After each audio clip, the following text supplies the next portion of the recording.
इसलिए संतों का सत्संग का महात्म है।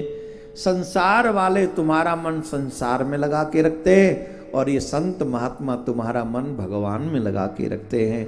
इसलिए माँ संतों का सानिध्य करना चाहिए, संतों का संग करना चाहिए। माँ जब बच्चा गर्भ में जाता है, शुरुआत में 2-3 महीने का होता है, गर्भ में, माँ के गर्भ में बहुत जल्दी बच्चे की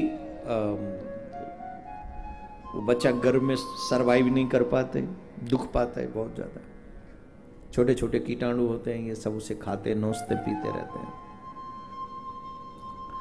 उल्टा लटका रहता है। मलमूत्र का तकिया है, मलमूत्र का एक तरफ मल है एक तरफ मूत्र है, बीच में सोए बच्चा। भगवान मुझे यहां से निकालो, भगवान बोले व्हाट्स माय प्रॉफिट, मेरा फायदा क्या, क्यों निकालो। भगवान मैं तो असमर्थ हूं, मैं आपका क्या प्रॉफिट करा सकता हूं। बोले देखो बच्चे सुखी होते हैं तो माँ बाप भी सुखी होते हैं, तुम मेरे बच्चे हो, तुम प्रॉमिस करो कि ऐसा काम करके आओगे जिससे तुम्हें रोना ना पड़े, जिससे तुम्हें भटकना ना पड़े, जिससे तुम दुखी ना हो, जिससे तुम हमेशा हमेशा के लिए प्रसन्न हो जाओ, ऐसा काम करके आना। प्रभु जी आप मुझे निकाल दो इस नरक से, आज के बाद आप जो मैं ऐसा ही करूंगा जब मानव बनकर जाऊंगा जिससे मेरा पुनर्जन्म ना हो, बस इस बार मुझे नरक से निकालो। बोले ठीक है, निकाल देते हैं। भगवान ने निकाल दिया, हम आ गए। क्या हमारा मन अब उस तरफ जा रहा है जहां जाना चाहिए, जहां से पुनरपि जन्म पुनरपि मरणम पुनरपि जननी जठरे शयनम, बार बार जन्म और बार बार मृत्यु ना हो। क्या हमारा मन उधर जा रहा है? अभी भी नहीं जा रहा है, अभी भी उसी संसार के बंधन में बंधा हुआ फंसा हुआ प्राणी अपने आप को प्रसन्न महसूस कर रहा है। अभी भी बहू बेटा ही अच्छे लग रहे हैं, अभी भी नाती पंती अच्छे लग रहे हैं, अभी भी भगवान प्रिय नहीं लग रहा है। मैं ये नहीं कह रहा नाती बेटाओं से नफरत करो, बहू बेटा नहीं, उनको भगवान का समझो कि वो भगवान के तुम्हारे नहीं है। जब उन्हें भगवान के समझोगे तो वो भक्ति प्रारंभ हो जाएगी, कहने के लिए नहीं, दिल से। वो मेरे नहीं है, वो भगवान के। बोलो राधे राधे। जोर से बोलना पड़ेगा, और जोर से।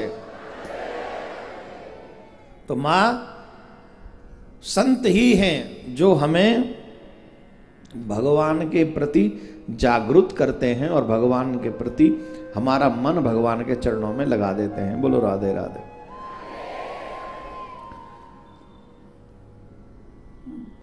कपिल देव भगवान ने बहुत सुंदर सुंदर उपदेश दिया और उपदेश देकर अपनी मां को कहा, और एक बहुत अच्छी बात उन्होंने कही, मां अब तुम्हारे ऊपर डिपेंड, मैं जा रहा हूं,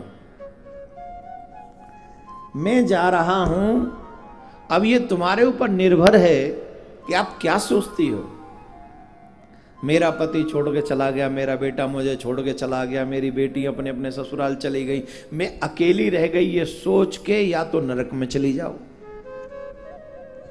या मैं कितनी अच्छी हूं कि अब मेरे पास कोई जिम्मेदारी नहीं है, अब मैं अकेली हूं, अब मैं अपने गोविंद को पाने के लिए तैयार हूं, गोविंद का स्मरण करके गोविंद के धाम चले जाओ। तुम्हारे ऊपर निर्भर है, या तो भगवान के धाम जाने के लिए भगवान का चिंतन करो, या पति पुत्र बेटियां मुझे छोड़ गई ये सोच के नरक जाने की तैयारी करो।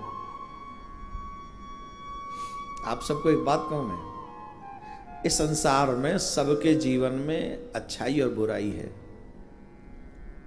सुख दुख सबके जीवन में है, लेकिन जब इस संसार में तुम अकेले हो तो उस समय एक बात सोचनी चाहिए कि ठाकुर ने तुम्हारे ऊपर बड़ी कृपा करी है तुम्हें अकेला रखकर। क्या बोले? ठाकुर ने मुझे अकेला इसलिए किया है कि अब तो अपनी आत्मा का कल्याण कर ले, अब तो तेरे पास कोई जिम्मेदारी नहीं है, तू अभी भी नहीं कर पाया तो फिर तुझे दोबारा ऐसा अवसर नहीं मिलेगा। समस्याओं से घिरा हुआ प्राणी अगर समस्याओं के बारे में सोचता रहा तो जिंदगी भर दुखी रहेगा।